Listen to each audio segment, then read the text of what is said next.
Hey guys, okay, so this is video number 2 of what was posted yesterday. So I'm doing the second video today, and this one doesn't have a lot to do with fitness content. Rather, this one is more of a personal cause for me, and this one is a personal, personal nature for me.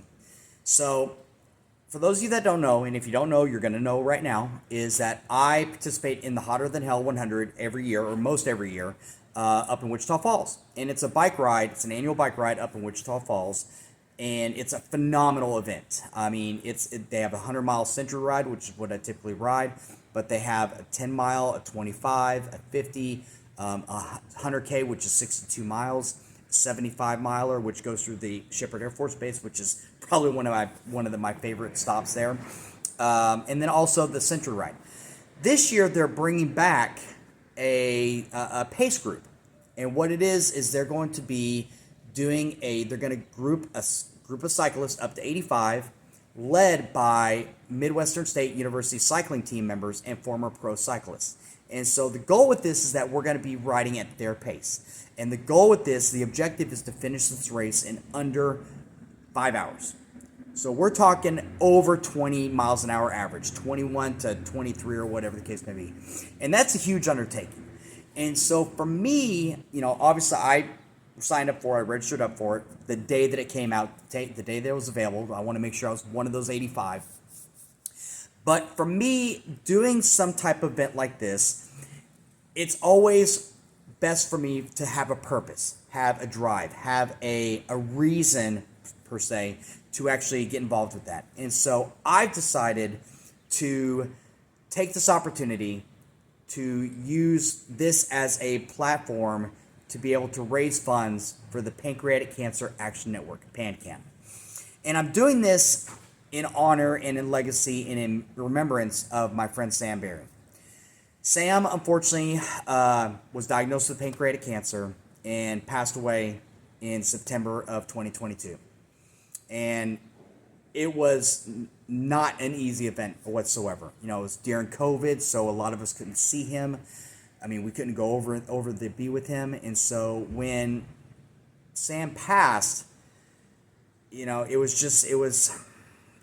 a very hard deal, and so my goal with this is to be able to raise funds for the Pancreatic Cancer Action Network, and I pulled up some statistics that are interesting, not interesting in the hey wow interesting, but interesting as like, oh gosh, that could be a big thing.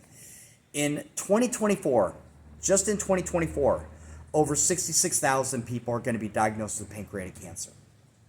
And of that, over 51,000 aren't going to survive the diagnosis. That's pretty staggering numbers. And this is not specific or targets any one particular group. 1 in 56 men will be affected with it, 1 in 60 women. So it really, while people are more aware of it, it's something that we can obviously be aware of, because cancer not only affects the person with the diagnosis, obviously, but it affects the families, it affects the friends, co-workers, kids, just everybody around them. And this organization does so much to help the families, help treatment options. There's so many things that it can go with that. And really, I think this could be a good platform for doing that, because the reason, and cancer has affected my family. My mother passed away from cancer. I've had my aunts have passed away from cancer. I've had uncles. We all have. I haven't talked to anybody that hasn't had somebody be affected from cancer. And it's a devastating disease. And this is something to where I can help out and be a part of, obviously not being a cure, but doing what I can do in order to do this, in order to spread the image of this. Because I want to do this in Sam's memory. Sam, for those of you that didn't know him, Sam was, and I hate using the word was, but Sam was a larger than life person. He was a good friend. I got to know Sam through his wife, Susie, and his son, Jake. Jake actually worked for me for a couple years. Susie was a client for a long time. And, Sam just was an interesting guy. He was a good old-fashioned Louisiana boy, born and bred in Louisiana. Just had an incredible attitude about life, loved life. He wasn't a workout guy at all. His exercise was fishing, hunting, going out and doing stuff in the yard. That was his exercise. So it was kind of interesting that he and I got along as well as we did. Although it's probably our love of bourbon and whiskey, which was the main reason. But, Sam was interesting because he just had a very certain canter about him. Sam, he wasn't a guy that talked a lot, which is funny coming from me because I talk a lot. But Sam was that type of guy to where he didn't say much, but when he did, you listened. It was very profound. He had a very slow kind of draw. I remember asking him questions and he would take a second. He's like, well, and just go on to his answer. He was a great guy. There were many, many times that I would be over at Susie and Sam's house. That was kind of the highlight of my weekend a lot of times, was going over there and spending time. At his memorial, I remember, of course it was not it was a somber event, don't get me wrong, but it was more about experiencing life and talking about what he did. And I got to hear stories about when he was growing up in Louisiana, what they did. And, again, later on in life, and, as he's a young insurance salesman, what he did with that, kind of how he dealt with clients, kind of remind me a lot of my father, who was also in the insurance industry as well. But the biggest profound statement, the biggest memory that I have from Sam was how he was with family. Jake was his buddy. He would go out hunting with Jake. He would go out fishing with Jake. That was just always a big thing from there. And the love that he had for both Jake and Susie, but not just those two. Anybody that came around was family. I can't tell you how many times that I would come in and he'd just give me a big old hug and, say, hey, what's going on? Let's go get a drink. That was always a highlight. It was always a big deal to go over to Sam and Susie's house and have that fun, have that process. Two memories stick out for me about Sam was, this would have been 2014, I think. We had done a OCR race earlier in the day, Gladiator Rock and Roll Run. And that afternoon, we were doing another fundraiser campaign for a client there at the gym, and we decided to do a crawfish boil. And Sam came out and did the whole boil. He had nothing to do with it. He just wanted to do the whole boil. And I remember that he was on the phone with Christina earlier in the week, telling her exactly what to get. Get this, get that. And she was on the phone with him. That was, that was kind of guy Sam was. Another event that stuck out with me is another time, of course, crawfish bowl, but we were doing it over at their house. But this time, I got to cook with Sam. That was the cool thing. I got to cook with Sam. And we had, two big pots going. He was on one side, I was on the other.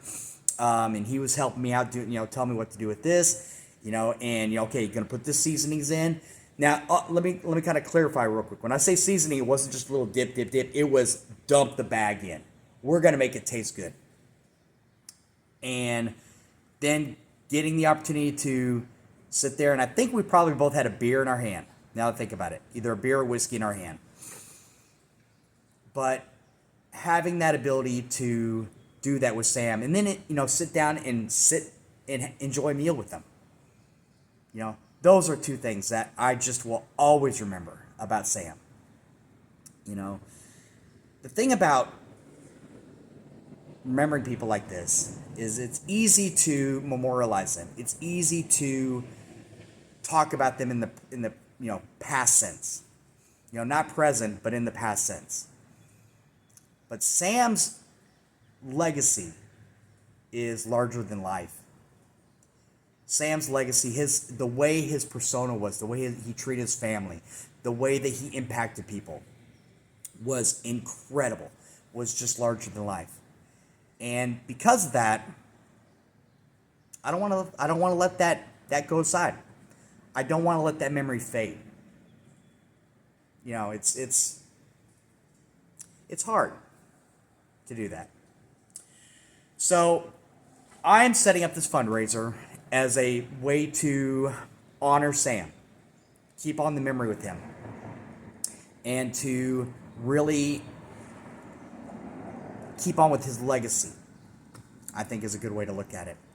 So again, I'm doing this ride. My goal is to raise $5,000. That's my personal goal, which is what I would love to raise, is $5,000.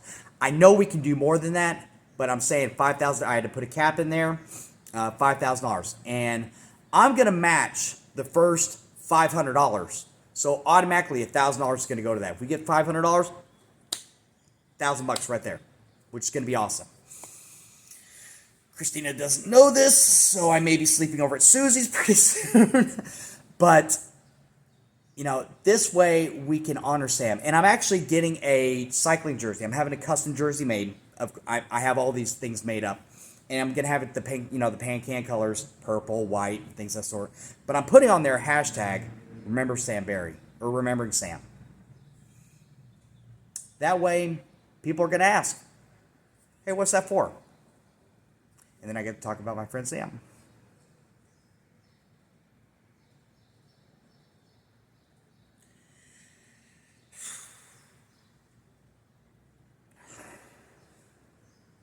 So, if you would, if you find it in your heart, donate, send a donation in. Don't care what it is. $1, $50, $1,000. I love that. But you're going to send, below this is going to be a link to the PanCAN Foundation. This is going directly to them. It's not coming to me. It's going directly to them. And because of that, you'll be able to track and see where everything's going. And, you know, if you could, obviously support this cause, support my cause in doing this. But if you can't, I understand. Not a problem. But if you could share this, share it to everybody. Then hopefully we can continue on with Sam's story. It's hard. So anyways, guys, I appreciate the time. I appreciate the opportunity to come out here. I know this is a little bit long. I didn't want to make this too long, but if I made this any shorter, it wouldn't do any justice for Sam. It wouldn't represent him. It wouldn't honor him. So other than that, guys, thanks for listening. Appreciate you helping out if you can. If you can't, understand. But please share this. Guys, we'll see you next time. Peace out.